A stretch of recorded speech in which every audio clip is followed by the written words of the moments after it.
பஞ்சபூதங்களின் மேல் பாபாவின் கட்டுப்பாடு. 2 நிகழ்ச்சிகள் சாயி சரிதத்தில் உள்ளது. ஒரு நாள் மாலை பொழுது சீரடியில் பயங்கரமான புயல் வீசியது. கருமேகங்களால் வானம் திரையிடப்பட்டிருந்தது. காற்று பலமாக வீசத் துவங்கியது. மேகங்கள் கர்ஜித்து மின்னல் பளிச்சிட்டது. மழை வெள்ளமாய்ப் பொழியத் துவங்கியது. சிறிது நேரத்தில் அவ்விடம் முழுவதும் வெள்ளக்காடாகியது. ஷீரடியில் இருந்த சர்வஜீவ ராசிகளும் பறவைகளும் மிருகங்களும் மனிதர்களும் பயங்கர பீதி அடைந்து திரளாக மசூதியில் தஞ்சம் அடைந்தனர். சீரடியில் பல கிராம தேவதைகள் இருக்கின்றன. ஆனால் அவைகளில் எவையும் அவர்களின் உதவிக்கு வரவில்லை.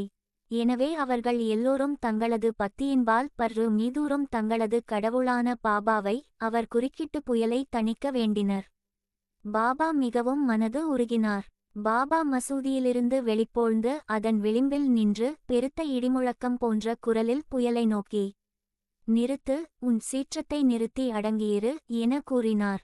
சில நிமிடங்களில் மழை குறைந்து காற்று வீசுவது நின்று புயலும் அடங்கியது. பின்னர் சந்திரன் வானத்தில் உதயமாகி மக்கள் நன்றாக மகிழ்வெய்தி வீட்டிற்கு திரும்பினர். மற்றொரு சந்தர்ப்பத்தில் மத்தியான நேரத்தில் மசூதியில் துணியில் உள்ள நெருப்பு பிரகாசமாக எரியத் துவங்கியது. அதனுடைய ஜுவாலை மசூதியின் விட்டத்தை அடைந்தது. மசூதியில் அமர்ந்திருந்த மக்களுக்கு என்ன செய்வது என்றே புரியவில்லை. தண்ணீரை அதன் மீது ஊற்றும்படியோ அல்லது ஜுவாலையை தணிப்பதற்கு வேறு எதுவும் செய்யும்படியாகவே பாபாவை கேட்க அவர்களுக்கு துணிவு வரவில்லை. ஆனால் சிறிது நேரத்தில் பாபா என்ன நிகழ்ந்து கொண்டிருக்கிறது என்பதை உணர்த்தலைப்பட்டார். தமது ஜட்கா வை எடுத்து முன்னுள்ள ஒரு தூணின் மீது ஓங்கி எடித்து, "கீழிறங்கு, அமைதியாய் இரு" என்றார்.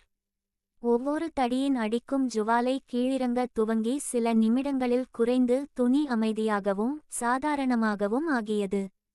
இதுவே நமது சாயி கடவுளின் அவதாரமாகும். தம்முன் வீழ்ந்து பணிந்து சரணாகதி அடை அந்த எந்த மனிதரையும் அவர் ஆசீர்வதிக்கிறார். தினந்தோறும் பக்தியுடனும் இவ்வத்தியாயத்தை படிப்பவர் எல்லா கேடுகளில் இருந்தும் விடுபடுவார். இது மட்டுமன்று, எப்போதும் சாயியின் மேல் பக்தியுடையவராகவும் அன்புடையவராகவும் இருந்து வெகு விரைவில் கடவுள் காட்சியை பெறுவார்.